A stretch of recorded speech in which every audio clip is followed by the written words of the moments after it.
Sa isang magulong bahay, nakatira ang lalaki na si Adrian at mayroon siyang lasenggerong ama na si Romer.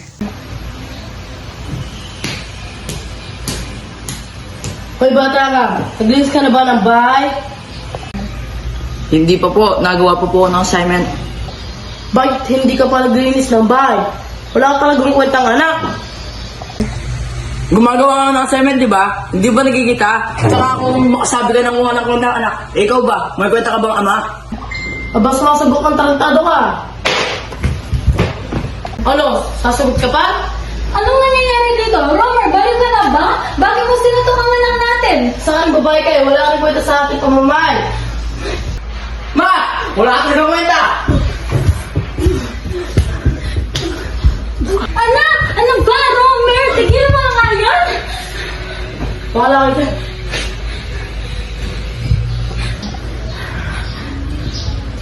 Ayos ka lang ba? Oo ma, ayos na ako. Ikaw ma, ayos ka lang? Oo, ayos na ako. Kinabukasan,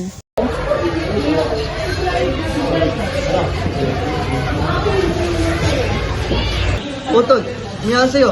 Dayong pasa. Ito? Wala to. Ipagsitungan lang ako sa kanto. Sabi ko naman sa'yo eh, itigil mo na yung pagiging basagulero mo eh. Kung nagagaya sa mo. hindi nagtagal, dumating na ang kanilang guro.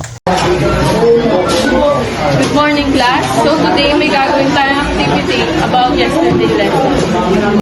Napansin ni Ginang Kao na kanilang guro ang pasa ni Adrian sa mukha. Oh, Adrian, anong nangyari sa mukha mo? Bakit kumuha ng pasa? Wala ito mag. Natapos na ang kanilang klase at nakita ni Adrian ang kanyang sinisinta na si Jillian.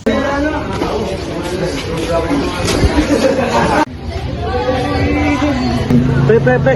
Ano yung pre? Ayos ka lang ba? Ngayon na pa sila tawag ah. Oo pre, sobrang na sa kape. Sa kabilang banda, nahuli ni Cheska na nang bababae ang kanyang asawa na si Romer.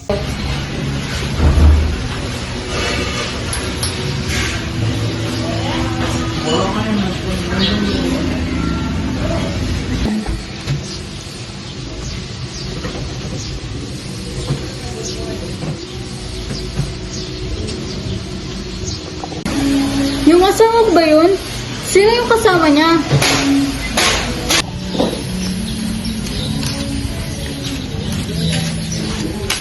Anong ibig sabihin nito? Huwag mo nga siyang sasaktan. Kaya mo na siya. Umuwing umiiyak si Cheska sa kanilang bahay. Pagka-uwi niya ay inatake siya sa puso.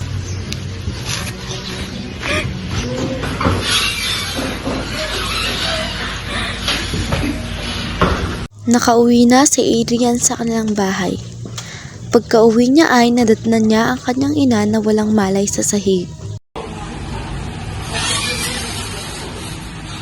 Ina! Gumising ka po! Ano nangyari dito?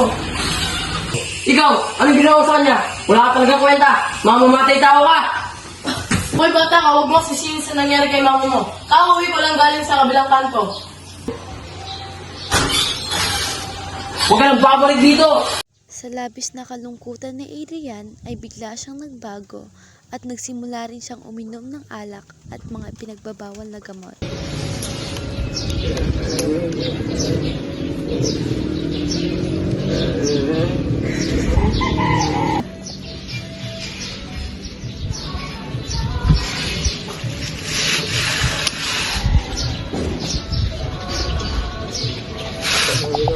Sakong napadaan naman si Kurt at nakita niya ang kanyang kaibigan na nakikipag-inuman.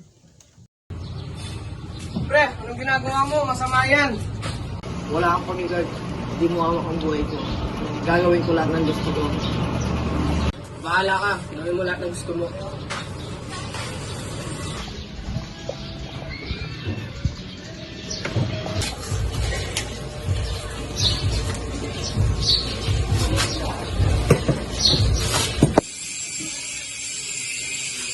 Ano ba? Bitawan mo ako! Sige na. Ang best lang naman.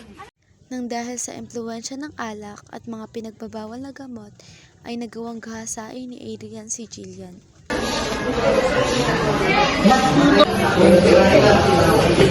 Hindi ako makapagawa ng nagawa mo yun. Anong nagawa ko? Kunwari ka pang hindi mo alam. Kalat na ginahasa mo si Jillian. Wala kang ginawa sa Chris. Eh ano to?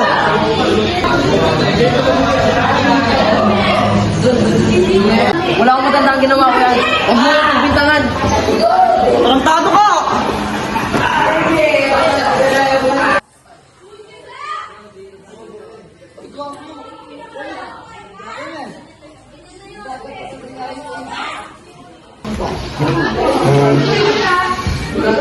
Chris!